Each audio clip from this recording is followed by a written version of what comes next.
Okay, good morning, everybody. I think we'll get started. We have a lot of information to cover. I would like to welcome you to the Biomedical Informatics seminar series. And today's topic is on AI in higher education and research. We have Dr. Leo Lowe, who is the Dean of UNM's College of University Libraries and Learning Services, CALS, and he's also the president-elect for the ACRL. Woohoo!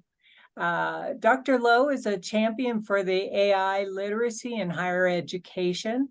He has presented and published extensively on this topic.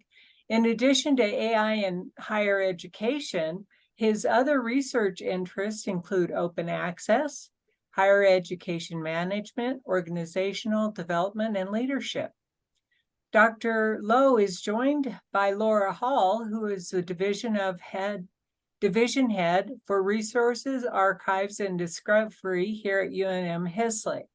Laura's interest, as of late, lies in the intersection of technology advancements and academic pursuits, specifically in understanding the implications of AI in higher education and publishing.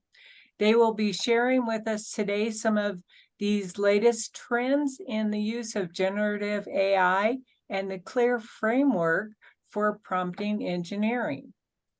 With that, Dr. Lowe, would you like to Laura, would you like to get started? Sure. So just to give you a introduction or an outline of what we're going to talk about today, we're going to talk a little bit about, of course, generative AI. That's really where the space that we're in for AI types of tools for today. And then we'll talk about that in the context with a health sciences lens on it a little bit, with the potentials and limitations, of course, with that. How this sort of leads to information literacy or ideas of AI literacy. And then the majority of our time, Dr. Lowe is going to share with us prompt engineering and the clear framework for how to go about doing that. He's been developing this, and so it'll be really fun to hear from him this idea and just the ideas behind what is this sort of emerging area of prompt engineering. And then we're going to talk a little bit about what's happening here at our university, at UNM, for just the empowerment initiatives and then some different studies that are happening. And then we'll hopefully have some time for discussion at the end. So I'm going to turn it over to Dr. Lowe. Well, hello, good morning, everyone. I'm so glad to see you here. So I'm going to start with a question, actually. So if you can just type it in the chat, have you tried ChatGPT? So yes, okay. Everybody, okay, that's great. One no, that's really, almost 90% of people. But I'm going to ask you a second follow-up question. So it's not on the slide, but I'm going to put it in the chat. Have you tried the paid version of ChatGPT? Okay. Now it's like maybe half and half or so. Okay, that's good. So ChatGPT came out, I would say, almost exactly 1 year ago, and it made a huge splash. Now AI has been around for a long time, and ChatGPT is a subset of AI called generative AI models that are basically designed to create new content, to generate new content. It could be anything from images, music, natural language, text. And these models operate by understanding patterns in the data that they are trained on, and then generating new content based on these learned patterns. And these models are trained on a large amount of text data, and they have shown remarkable capabilities in really generating human-like text and even creating original images from textual descriptions. I'm loving these kind of image generating software, by the way. So I use DALL-E to create some images for this particular webinar. and I ask it to create an image of a doctor, right? Create an image of a doctor and an image of a nurse. So that's quite good, because I think at the beginning they have these, we all know that there are certain biases in these trained data. And at the beginning, when you say, oh, create an image of a doctor, it will come up with usually a white male and nurse female, right? So now it's a little bit better that it created these two images, for example. So I was quite impressed. But then I read recently, just the other day, I read another kind of different experiments. Apparently, when you put in more detailed prompts, for example, if I say create an image of a doctor in a office reviewing a MRI scan with a patient, it goes back to creating a white male doctor. So it keeps happening like that. So that means still quite a bit of issues in there with the trained data and how they come up with images and other things. However, despite this, we know these are really powerful software, really powerful tools. You have seen all these headlines: ChatGPT passing exams, law exams, business school, medical exams. And, with search engines like Bing and Google Bard incorporating these large language models into the searches, is actually going to change information discovery. When we put in something in Google, for example, any kind of, library databases, we put in some keywords, it'll come up with a list of resources, articles, and then we use our own judgment, our expertise to evaluate those and pick out the things we want. With these kind of generative AI, it's very likely that we'll move towards a AI telling us the quote unquote the answer to our search. How they come up with that answer, we don't know at this point. I don't think they know at this point, the companies. So that is a issue. I think we're paying attention to all these national policies, regulations, asking for transparency and the trained data information, so that we can have a better understanding of how these models come up with answers. And so it's definitely an issue right now with information discovery. And of course, there are other things, how they use, what kind of data they use to train their models. There are a lot of copyright lawsuits going on, and there's some high-profile ones, especially. So, and another thing is, these models are designed to generate information, right? So even when they don't have the accurate data, they still generate, and we call that hallucination. And that's another issue on how accurate are these information that they generate. So that means that the users will need to apply their own judgment and maybe domain expertise to figure out how or whether they want to use the information in there. And knowing a little bit more about how these models work or their behavior, then we can think about how to utilize the strengths, the powerful parts of those programs, and avoid their limitations. So that's the next section. And I'll give it to Laura to talk a little bit about, health sciences literature. Thank you. So in sort of curious to look at how generative AI is showing up in the health sciences literature, I did this PubMed search. The strategy is on the bottom if you're curious about that piece of it. It uses a combination of mesh terms and keywords. Some of those mesh terms have been around for a while. AI has actually been around for a while. It's this sort of new sort of area of generative chatbots and, of course, ChatGPT.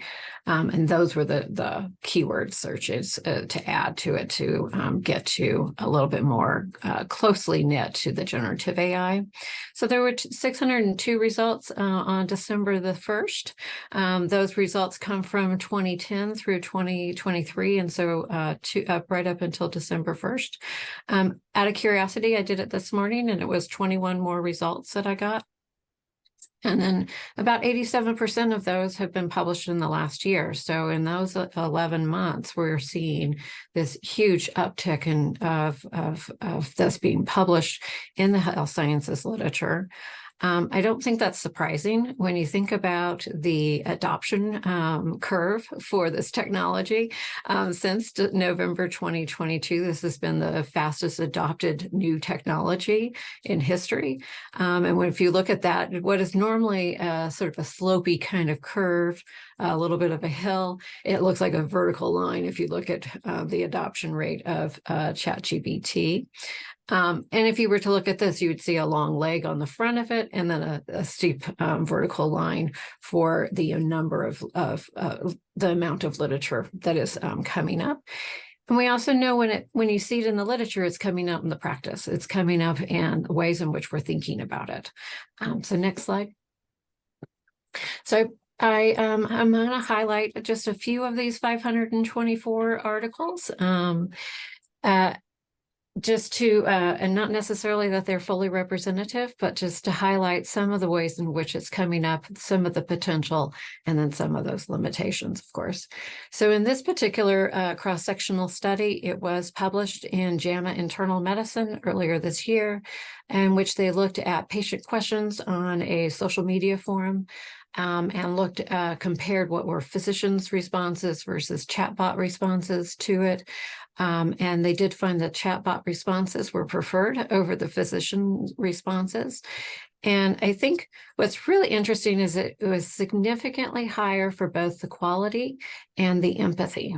And we know that chatbots do not possess empathy, but they're emulating some aspect of what is empathy and preferred over those physician types of responses. I think what this points to is a lot of potential. If you think about it from that other sort of perspective of if these chatbots can take on some of those frontline kind of questions and questions that patients have in a way that is satisfactory, could that free up a practitioner's time to do other things? So next slide.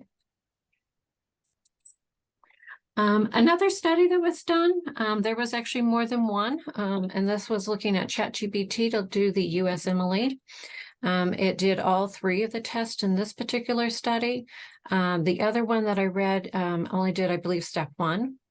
But similar results. It performed at or near the passing threshold for this exam.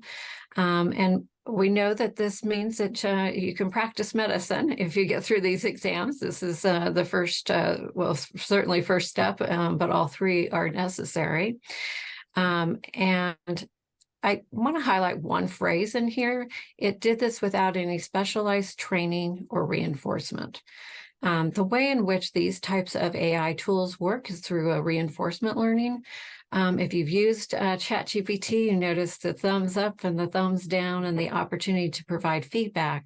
That is actually how you reinforce that learning of that chatbot. And so without any, it is doing at or near that passing threshold. It certainly points to some potential for medical education and also then clinical decision-making in the future, especially if you think about if it was trained, if it did have the advantage that med students have or any of our students, our learners have in health sciences, what would that look like in the future? So some additional potential. Leah, next slide. And then, of course, just to balance that off with some of the ethical risk involved in the conversational chatbots, there is substantial risk, especially when we start talking about health sciences. There are, of course, human rights, and when we start talking about the biases that might be in these programs in the generative AI, how that would potentially come out in other ways when we're talking about the care of others, discrimination, stereotyping, exclusion of. But then there's also these risks towards data and privacy. I think most of us are aware that NIH does not allow that in their peer review to use ChatGPT. And if you expose data to those, like OpenAI in the case of ChatGPT, sorry, I couldn't get that out that last time. You know that you're exposing it and you're exposing potentially a privacy issue there. There is also some interesting conversation in the literature about the ability to re-identify what is de-identified information by the AI tools. They exceed at the ability to find pattern where maybe humans don't always find the pattern. And so there's also some conversation about other parameters that need to be put in place to actually de-identify information if you are using AI tools. So there's a lot of thinking that needs to go behind here, a lot of framework, and just sort of emphasizes the things that Dr. Lowe was talking about earlier. So I'm going to turn it back to you. Thank you, Laura. So we're going to switch gear a little bit now that we know a little bit about, just potentials and some limitations. Let's talk a little bit about prompt engineering. I'm going to ask you another question again. How familiar are you with this concept of prompt engineering? If you just rate it from 1 to 5, 1 not familiar, 5 very extremely familiar. Okay. Different levels, different that's good to know. So what is prompt engineering? So according to McKinsey, prompt engineering is the practice of designing input for generative AI tools that produce optimal outputs. And I like this, it's a simple definition. It's akin to using high quality ingredients in cooking for better results. That's in the report, by the way. So I like that too. It involves designing prompts to make sure you get good results, asking the right questions to get the most informative and relevant answers. So the bigger picture is as AI becomes integral to many sectors, including education, medical sector, prompt engineering, it can become a very crucial skill. So, and I genuinely believe that the world has changed since last November when, ChatGPT was first available to the public, because all of a sudden coding or the ability to code is no longer a barrier. Where the power of AI is accessible to pretty much everyone, not just the programmers. Anybody can use their own natural language to guide these computers. And prompt engineering is the bridge between human thought and computational power. So the potential here is enormous. It's really limited only by our creativity and the understanding of the technology.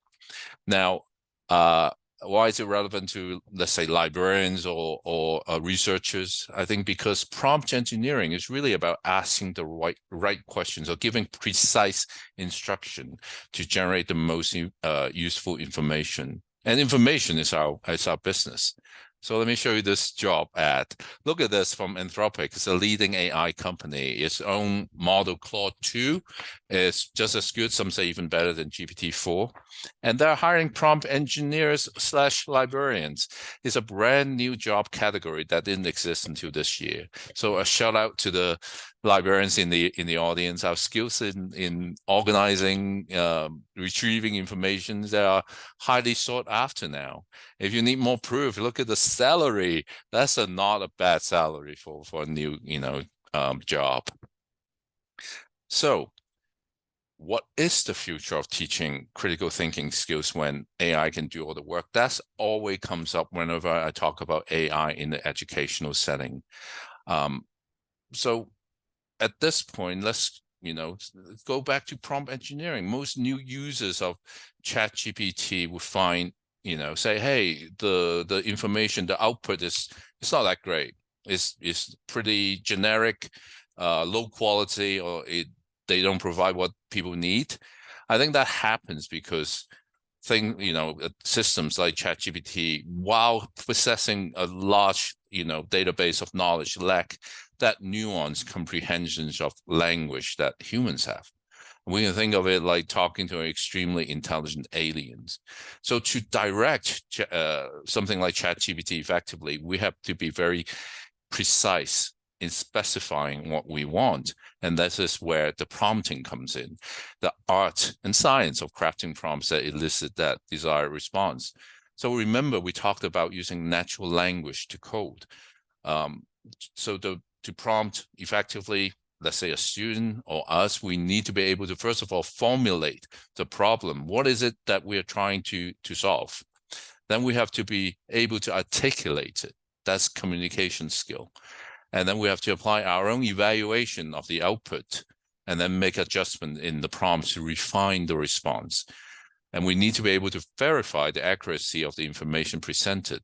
So perhaps in the future, it's less about writing and it's more about prompting. And thinking about that, I developed this framework called CLEAR, concise, logical, explicit, adaptive, reflective. Now, if you want to learn about prompt engineering, you can go on YouTube, you can go in Coursera, there are courses and tutorial on it. But a lot of them really give you kind of pre-made prompts and say, use this, and you can get the results you want for this specific kind of, situation. I kind of look at it from an educator's or librarian's perspective, is that I want to create something that help people learn about how to communicate with these machines instead of just giving them a preset, kind of pre-made kind of prompt. And I think that this can help us and also teaching our students, especially in using this as a tool to develop their, let's say, critical thinking skills. And also, I think it is a good introduction to prompting, especially for people who are new to these large language models, or those who have felt frustrated or disappointed with the results they've gotten so far. So I'll go through each one of those very quickly. If you want to learn more, I've written a couple of articles and done another longer webinar on that. So the first one, concise. We want to use clear and simple language. And this helps in aligning our prompt with these their learned patterns, improving the accuracy and relevance of the response. And AI models are designed to recognize and prioritize information based on the initial set of instructions given in the prompt. So by presenting critical information first, we can guide the AI to center its processing power on generating the response that aligns more closely with our main objective. And also we may want to, remove irrelevant details. At the beginning, when I developed this, tokens was an issue with a lot of these models. They would have limited tokens. Now it's not that big of an issue, but still, it's just like communicating with humans. We don't need unnecessary information in there. So it's like removing noise from a signal, making the message clearer and more potent. Another, logical is the next one. So when crafting these prompts, we should arrange our prompts to be in a manner that builds upon itself, creating a logical progressions of ideas. And I think this helps in creating a narrative that these AI can follow a little bit easier, reducing the chances of receiving jumbled or incoherent responses. For example, start by describing, let's just using as a prompt, start by describing the history of renewable energy. Following that, explain the current trends in renewable energy production, and then finally forecast the potential development in the next decade. So this kind of guides the AI through a structure, a chronological exploration of this topic. And also, another way is to establish the context in grounding the conversation, giving it a clear backdrop. So there are a couple of examples on this, and kind of defining the context and asking the AI to analyze, based on that. And having a logical flow is another important part of an effective prompt. Third is explicit. We want to define certain things we want from the AI. For example, defining instructions and format. To receive highly targeted and useful responses, defining the instruction format is really important. By clearly saying what we want in that structure format. For example, we want it in a table form, we want it in a graph, things like that. They can, because AI cannot read our minds. We may want to specify the length, sources or terminology.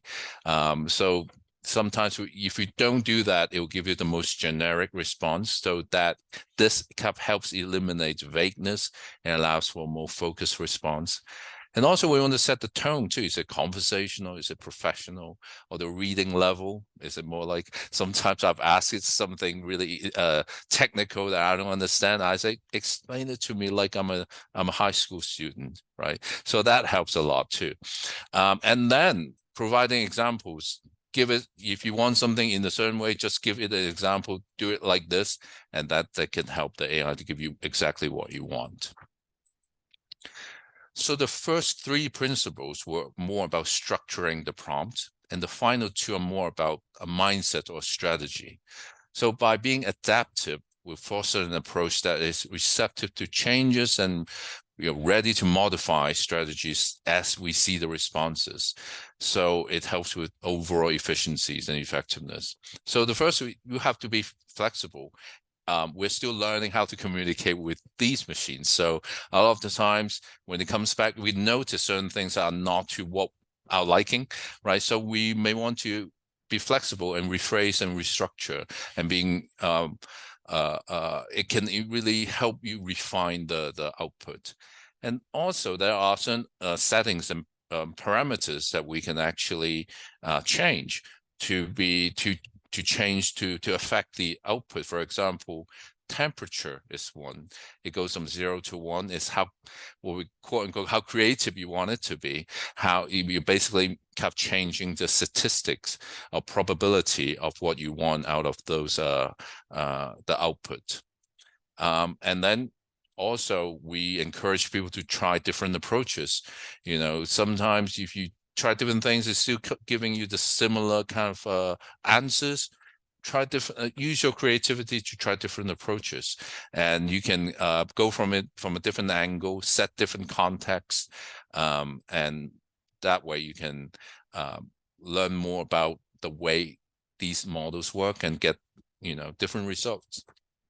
And finally, this is reflective as being a more longer term kind of reflection on using these AI models. You want to carefully evaluate these AI responses and not just focusing on the quality of their immediate responses, but learning the patterns as well. So by being reflective, we have gained a deeper understanding of how these models generate responses, and then we can learn from that in future interactions. And that way we can identify areas for improvement, not only for ourselves, but also guiding these AI models in giving them thumbs up, thumbs down, and helping these tech companies develop these as well. And obviously, I mentioned creativity. That's one of the things that I feel like a lot of people are not paying too much attention to, which I think these models can actually help us to really take advantage of our own creativity, to think about new and novel ways of using these or getting the responses, using these responses as a jumping off point to get to other things and connect different dots. So what are the implications for the future of, let's say, education? I think prompt engineering could redefine quote unquote writing by training learners to craft effective prompts, leading to improved analytical and communication skills. I think this methods with this framework can sharpen critical thinking and the ability to dissect and address complex topics. And I think it help foster an interactive learning process. I think some of these key skills here can be enhanced by prompt engineering. Analytical thinking, developed logical problem-solving capabilities for informed decisions. Communication can enhance the clarity and articulation of complex ideas. Critical evaluation encourages scrutiny of information for validity and relevance. And reflective practice, it promotes introspection for continuous learning and self-improvement. I mentioned creativity, stimulates innovative and out-of-the-box thinking. And then collaborations. We can view AI as a co-creator, a partner, blending our human creativity with their AI's data analysis for even deeper insights and new solutions. So that's a little bit about prompting and prompt engineering. The last part, I will just mention a little bit about, UNM. what do we hope to do? We're starting what I call an AI empowerment initiative, and I proposed this to the provost, and he is on his desk. He's thinking how to move forward now. But before that, I just want to point out, if you're interested in this, you may want to take a look at the U.S. Department of Education's report on AI. And these are just some key points in that report. It's about 71 pages.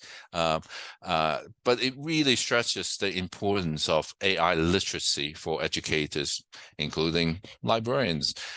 So this involves understanding how AI systems work, the applications in education, ethical implications, and the ability to engage in dialogue about AI. And that's the main thing of the AI empowerment initiative that I'm proposing, is to raise the AI literacy level of everyone: faculty, students, staff, administrators. Everybody have their own domain knowledge, but having the AI literacy, then they can make the informed decisions on whether or not to use AI or how to use AI in the work that they do. And the report also talks about the need for educator involvement in AI design and implementations. And we want to prepare for and addressing AI-related issues like biases. There's a need for awareness and preparation around broader implications of AI, like biases and unfairness. I mentioned, you just look at DALL-E making images. There are definitely, issues in there, and we should be prepared to, think about these issues, and also developing guidelines for ethical AI use. I think a lot of universities are working on it. UNM doesn't have a policy yet. I don't think most universities have policies, but we are all developing some kind of guidance. And I found a couple from different places. I'll show them. Harvard, for example, they recently, a few months ago, released guidelines on focusing on security, privacy, responsible procurement and coordination issues. And they caution against using these public AI systems for confidential university data, and really emphasize reviewing content accuracy. The Russell Group is a group of UK research universities, including Oxford, Cambridge, and their principles emphasize developing AI literacy skills for students and staff, and really highlight the need for open discussions about AI tools without fears of reprisal, and collaborations between institutions sharing best practices. So what can we at UNM learn from them? Because we don't have a policy yet, or even guidance, and that's what the AI Empowerment Initiative is really about, to raise the AI literacy level so that we can all kind of think about how to set a set of guidance on that. But obviously at the education institution, there is the challenge of academic integrity in this era. There's a rise in AI-assisted cheatings. You've seen all the news. AI tools can be misused by students, especially if you just submit, copy and paste AI-generated essays as original work. And it's also really difficult to detect AI-generated content. A lot of these software out there are not very reliable. And also, if you just change a little bit on that, then these tools are not accurate at all. And also, I think the bigger question is, what is cheating in this? AI can be used for learning. So that's some of the things we need to think about.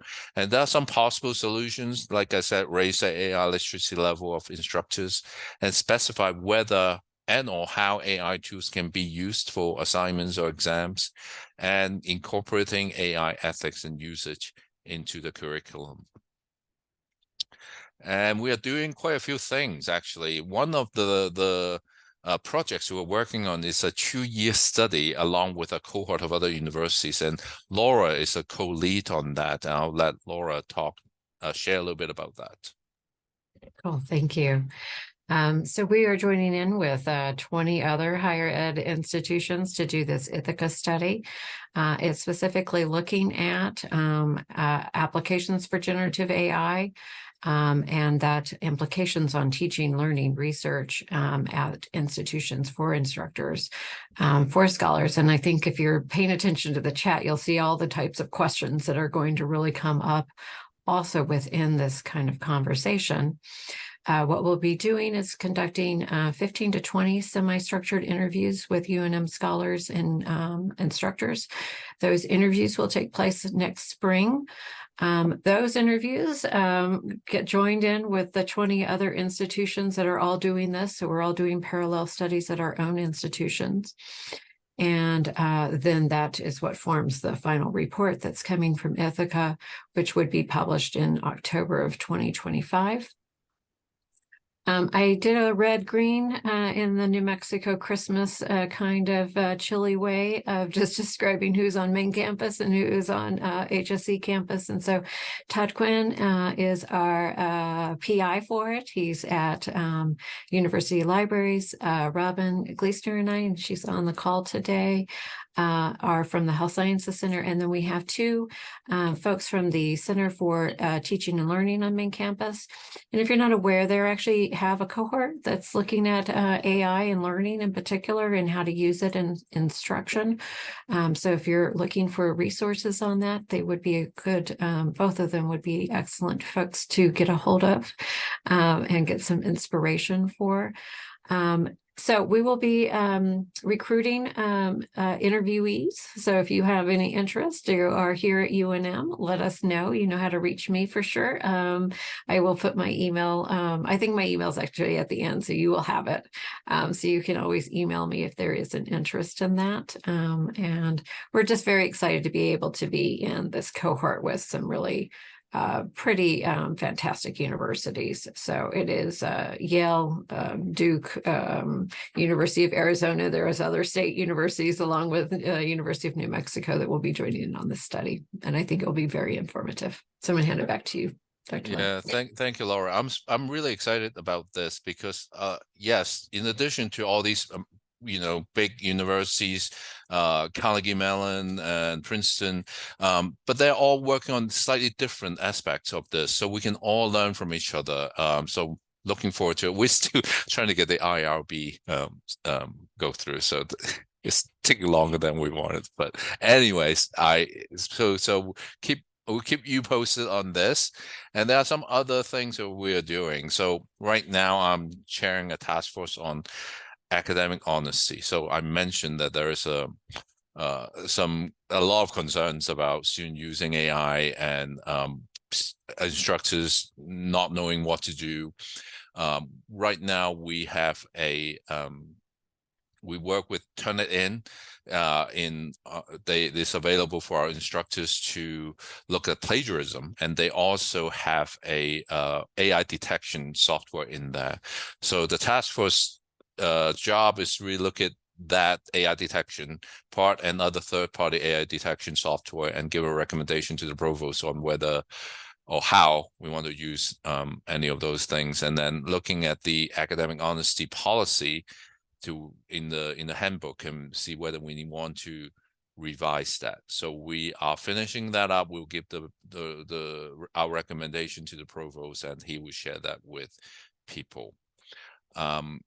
Also, I mentioned the AI, empowerment initiative in general. So I sent over members or potential members of the steering group to the provost. He will be hopefully we can get it started in the spring early in the spring semester, and then my hope is to, after having that steering group set up in almost like an advisory group, and then we have a large working group with many subgroups working on different aspects of that. I already have 50 people either nominated or expressed interest wanting to be on it. So, and definitely want to open it up to more people who are interested. One thing we know that is very effective is set up a lot of communities of practice for people in different disciplines so that they can share. One of the things I've tried in my own college is when ChatGPT came out, or rather the paid version of it. That's why I asked you who has used the paid version, because early on, most people have not used the paid version. And we decided to set up a GPT-4 exploration group. It's a pilot experimental project, 12-week project. So we pay for 10 people to use ChatGPT, the paid version of it, and then they propose a personal project that's relevant to the workflow, and use GPT-4 to basically for their work. And then we'll meet every other week to talk. It's like a community of practice, and we have a couple of pre-program survey, post-program survey, and everybody was more confident in in prompting, for example, and they felt that they understood these models a lot better than before, just by learning by doing, right? Obviously, a lot of issues came up in our conversations every other week. One of the big one, I think it came up in our chat as well, is what kind of data can we upload to it? How can we make sure that we are not sharing anything that we're not supposed to share? So that's one thing we need to pay attention to, or offer guidance to the rest of the university of how do we want to do that. So, and because of all of these things, we set up a AI resources website. It's right there, airesources.unm.edu. We'll keep adding more resources to it. And there's a sign up form there. And if you're interested in getting updates on anything AI related to UNM, please just sign up there. I got a lot of people on the working group through the sign up, people who have already expressed interest. So I just reach out to them. And so if you are, feel free to do that as well. So here are some other resources at UNM. In addition to that website I just mentioned, the library have created LibGuides for AI in education for more general, not just UNM specific, for more general kind of guide. And HSLIC has done one for health sciences as well. So check them out. If you see things that are useful, or you feel like you would like to see more things that that you would like, let us know. We'll try to make them, these are for you. So so that's kind of our talk. We want to leave, at least 15 minutes to have a little bit of Q&A, or even just discussion. I would love to hear, what you are doing with AI, or thinking about that you want to know more about. So yeah, let's just open